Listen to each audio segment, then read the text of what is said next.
Shri AK Ashraf. Sir, ഏറെ നിരാശപ്പെടുത്തിയ കേരളത്തിൻ്റെ ധനകാര്യമന്ത്രിയുടെ ഈ ബജറ്റിനെ ഞാൻ എതിർക്കുകയാണ്.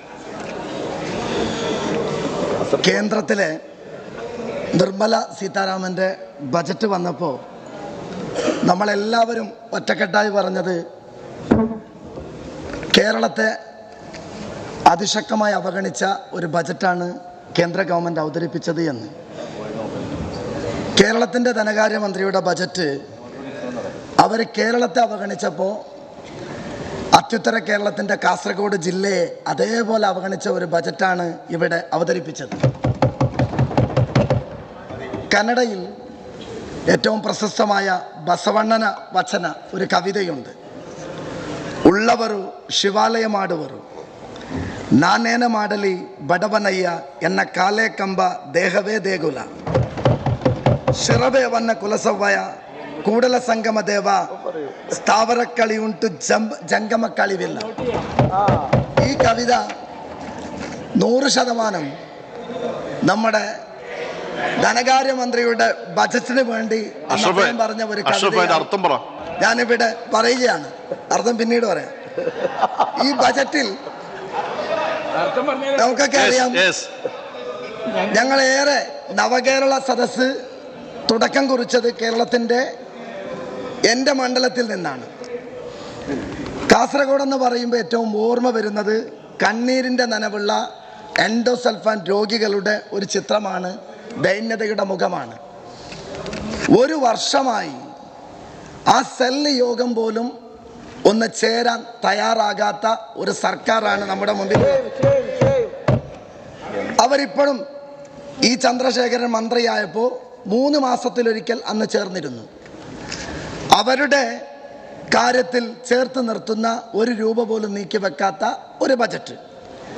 KDP കേരളത്തിൻ്റെ ബഹുമാന്യനായ മുൻ പ്രതിപക്ഷ നേതാവ് ശ്രീ രമേശ് ചെന്നിത്തല അദ്ദേഹം കേരളത്തിന് സമർപ്പിച്ച കാസർഗോഡുകാർക്ക് സമർപ്പിച്ച ഒരു പദ്ധതിയാണ് കാസർഗോഡ് വികസന പാക്കേജ്.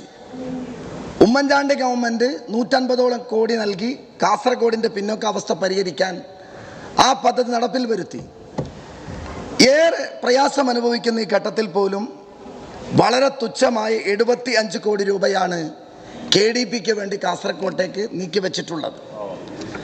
ടാറ്റ ഹോസ്പിറ്റൽ കോവിഡ് കാലത്ത് അതിർത്തിയിൽ 22 പേര് കർണാടകയുടെ മനുഷ്യത്വരഹിതമായ നീക്കത്തിലൂടെ പിടഞ്ഞു മരിച്ചപ്പോൾ CSR ഫണ്ടിലൂടെ ലഭിച്ച ടാറ്റ ഹോസ്പിറ്റൽ സമ്പൂർണ്ണമായി ഇല്ലാണ്ടായി. ഒരക്ഷരം പോലും ഉരിയാടാത്ത ബജറ്റ്. മെഡിക്കൽ കോളേജ് എന്നെ നെല്ലിക്കുന്ന MLA കൃത്യമായി പറഞ്ഞു, ഞങ്ങളേറെ പ്രതീക്ഷിച്ചതാണ്. മെഡിക്കൽ കോളേജിൻ്റെ കാര്യം പറയുമ്പോൾ ഈ ബജറ്റ് കഴിഞ്ഞതിന് ശേഷം ഏറ്റവും വലിയ കേരളത്തിൻ്റെ ചർച്ച സ്വകാര്യ യൂണിവേഴ്സിറ്റിയെക്കുറിച്ചാണ്. കാസർഗോഡ് ജില്ലാ പഞ്ചായത്ത് ഭരിക്കുന്ന CPM ആണ്.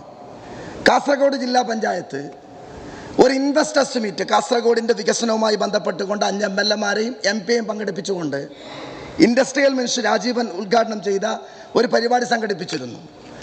ഒമാനിലെ ചേംബർ ഓഫ് കൊമേഴ്സിൻ്റെ ഡയറക്ടറായി തെരഞ്ഞെടുത്ത മലയാളി, ലോകോത്തര ഒരുപാട് ആതുരാലയങ്ങളുടെ തലപ്പത്തിരിക്കുന്ന അബ്ദുൽ ലത്തീഫ് സാഹിബ്, അദ്ദേഹം ആ ഇൻവെസ്റ്റേഴ്സ് മീറ്റിൽ കാസർകോട്ടെ മെഡിക്കൽ കോളേജ് ഇതേ രീതിയിൽ പ്രയാസപ്പെട്ട് സങ്കടപ്പെട്ട് മുന്നോട്ട് പോകുന്ന ഒരു വിഷയം അവതരിപ്പിച്ചുകൊണ്ട് സംസാരിക്കും. അദ്ദേഹം പറഞ്ഞ അദ്ദേഹത്തിൻ്റെ ഒരു പ്രസംഗം കാസർകോട്ടെ പത്രങ്ങൾ വലിയ ചർച്ചയായിരുന്നു. അദ്ദേഹം പറഞ്ഞത്, മിനിസ്റ്ററുള്ള വേദിയിൽ പറഞ്ഞു, കാസർകോട്ടെ മെഡിക്കൽ കോളേജ് PPP മോഡലിൽ സാമ്പത്തികത്തിൻ്റെ പേരിൽ ഒരു ജില്ലയോട് കാണിക്കുന്ന ഈ അന്യായം അവസാനിപ്പിക്കാൻ, സാമ്പത്തികമാണ് പ്രശ്നമെങ്കിൽ PPP മോഡലിൽ അത് ഏറ്റെടുത്ത് നടത്താൻ ഞാൻ തയ്യാറാണെന്ന് അബ്ദുൽ ലത്തീഫ് സാഹിബ് അന്ന് ആ ഇൻവെസ്റ്റേഴ്സ് മീറ്റിൽ പ്രഖ്യാപിച്ചിരുന്നു. ഇവിടെ സ്വകാര്യ യൂണിവേഴ്സിറ്റിയെക്കുറിച്ചും അതിൻ്റെ ചർച്ചകളൊക്കെ നടത്തുമ്പോൾ നമ്മുടെ ആരോഗ്യ മേഖലയാണ് ഏറ്റവും കൂടുതൽ ശ്രദ്ധിക്കേണ്ടത്. മരുന്നില്ലാത്ത അവസ്ഥ, ഡോക്ടർമാരില്ലാത്ത അവസ്ഥ, കെട്ടിടങ്ങളില്ലാത്ത അവസ്ഥ, സൗകര്യങ്ങളുടെ കുറവൊക്കെ നമ്മൾ ഇപ്പോഴും അനുഭവിച്ചുകൊണ്ടിരിക്കുകയാണ്. ഞാനിവിടെ അതുമാത്രമല്ല, നവകേരള സദസ്സ് മഞ്ചേശ്വരത്ത് നിന്ന് ആരംഭിച്ചപ്പോൾ മഞ്ചേശ്വരക്കാർക്ക് നൽകിയ സമ്മാനം എന്തെന്ന് ചോദിച്ചാൽ, അന്നാണ് 10 വർഷമായി മഞ്ചേശ്വരം താലൂക്ക് ഹോസ്പിറ്റലിൽ ഉണ്ടായിരുന്ന രാത്രികാല സേവനം നിർത്തലാക്കിയതായിരുന്നു നവകേരള സദസ്സിൻ്റെ മണ്ഡലത്തിലേക്കുള്ള ഏറ്റവും വലിയ സമ്മാനം. ഇവിടെ ഞാൻ അത് മാത്രമല്ല, കേരളത്തിൻ്റെ അതിർത്തിയിലുള്ള ഒരു മണ്ഡലത്തിൽ നിന്ന് വരുന്ന ഒരു MLA എന്ന നിലയ്ക്ക് ഞാൻ ആവർത്തിച്ച് ആവശ്യപ്പെടുന്നൊരു കാര്യമാണ്, ഉമ്മൻചാണ്ടിയുടെ ഗവൺമെൻറ് പ്രഖ്യാപിച്ച താലൂക്ക്. എൻ്റെ മണ്ഡലത്തിൽ ഇന്ന് വരെ ആ മിനി സിവിൽ സ്റ്റേഷൻ്റെ കാര്യത്തിൽ നിരന്തരമായി മുട്ടാത്ത വാതിലുകളില്ല. ഈ ബജറ്റിലും എഴുതി കൊടുത്തു. സെക്കൻഡ് ഫ്ലോറിലാണ് മഞ്ചേശ്വരത്തെ പാവങ്ങൾ ഒന്ന് തഹസിൽദാരെ കാണാൻ പോകുന്നത്. ഒരു ഭിന്നശേഷിക്കാരന് തഹസിൽദാരെ കാണണമെങ്കിൽ 2 ഫ്ലോറിൽ നിന്ന് താഴെ ഇറങ്ങി തഹസിൽദാർ താഴെ വന്ന് കാണേണ്ട ഗതികേടുള്ള ഒരു മണ്ഡലത്തിൻ്റെ മിനി സിവിൽ സ്റ്റേഷൻ്റെ കാര്യത്തിലുള്ള ഈ അവഗണന അതിശക്തമായി ഈ ബജറ്റിൽ ഉൾക്കൊള്ളിക്കാത്തതിൽ ശക്തമായ പ്രതിഷേധം ആ നാട്ടിലെ ജനങ്ങൾക്ക് വേണ്ടി രേഖപ്പെടുത്തുകയാണ്. മഹാനായ മഹാകവി, ബഹുഭാഷാ കവി, മാപ്പിള കവി ഉബൈദ് സാഹിബിന് വേണ്ടി 1 കോടി രൂപ കാസർഗോഡിൻ്റെ ആസ്ഥാനത്ത് നീക്കിവെച്ചതിനെ സ്വാഗതം ചെയ്യുന്നു. അതോടൊപ്പം ഒരുപാട് ഭാഷകളിൽ മതേതരത്വത്തിന് വേണ്ടി തൂലിക ചലിപ്പിച്ച കന്നഡയിലെ പ്രഥമ രാഷ്ട്രകവി ഗോവിന്ദപ്പയുടെ പ്രോജക്റ്റ് വീരപ്പമൊയ്ലി CSR ഫണ്ടിലൂടെ 5 കോടി രൂപയിലൂടെ മഞ്ചേശ്വരത്തിന് സമർപ്പിച്ച ഗിളിവിണ്ടു പദ്ധതിക്ക് ഗോവിന്ദപ്പൈ സ്മാരക സമിതി പ്രഖ്യാപിച്ചു എന്നല്ലാതെ ഒരു നാണയത്തൊട്ട് പോലും നീക്കിവെക്കാൻ തയ്യാറായിട്ടില്ല. കേരളത്തിൻ്റെ അത്യുത്തര ഭാഷയിൽ എൻ്റെ മണ്ഡലത്തിൽ 75% ആളുകൾ സംസാരിക്കുന്ന ലാംഗ്വേജാണ് തുളു. ആ തുളു ഭാഷയ്ക്ക് വേണ്ടി ഒരു അക്കാദമി പ്രഖ്യാപിച്ചു.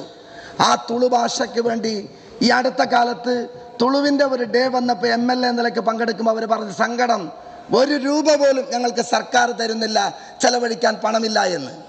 അത്യുത്തര കേരളത്തിൻ്റെ സാംസ്കാരിക മേഖലയെ അവഗണിച്ച ബജറ്റ്, ടാറ്റയ്ക്ക് ഒരു ചില്ലിക്കാശ് പോലും നീക്കിവെക്കാത്ത ബജറ്റ്, മെഡിക്കൽ കോളേജ് എന്നാകുമെന്ന് ചോദിച്ചാൽ അതിന് പോലും ഉത്തരം കിട്ടാത്ത ഒരു ബജറ്റ്. തീർച്ചയായും കേരളത്തിൻ്റെ ഭൂപടത്തിൽ കാസർഗോഡ് ജില്ലയും ഉണ്ട്. ഞാനിതിൻ്റെ ബജറ്റ് പ്രസംഗം വായിച്ചപ്പോൾ കണ്ട ഒരു കാര്യം, 400ഓളം പദ്ധതികൾ ഇങ്ങനെ വായിച്ചു ഇടയ്ക്കിടയ്ക്ക് എവിടെയെങ്കിലും ഒരു കാസർഗോഡിൻ്റെ പേര് വരുന്നു എന്ന് മാത്രമേ ഉള്ളൂ.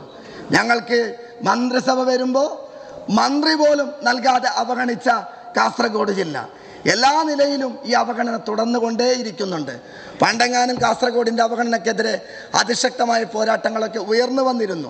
തീർച്ചയായും ഈ ബജറ്റിൽ കാസർഗോഡ് വികസന പാക്കേജിനെയും മെഡിക്കൽ കോളേജിന്റെ കാര്യത്തിലും ഒരു പ്രത്യേക പാക്കേജ് ഉണ്ടാക്കണം. ഉദ്യോഗസ്ഥന്മാരുടെ കാര്യം, ഉദ്യോഗസ്ഥന്മാരുടെ കാര്യം നിങ്ങൾക്കറിയാം, ഡസ്റ്റ്ബിന്നിലേക്ക് തള്ളുന്നത് പോലെയാണ് 13 ജില്ലകളിൽ കുറ്റാരോപിതരായ ഉദ്യോഗസ്ഥന്മാരെ കാസർഗോട്ടേക്ക് തള്ളുന്നു.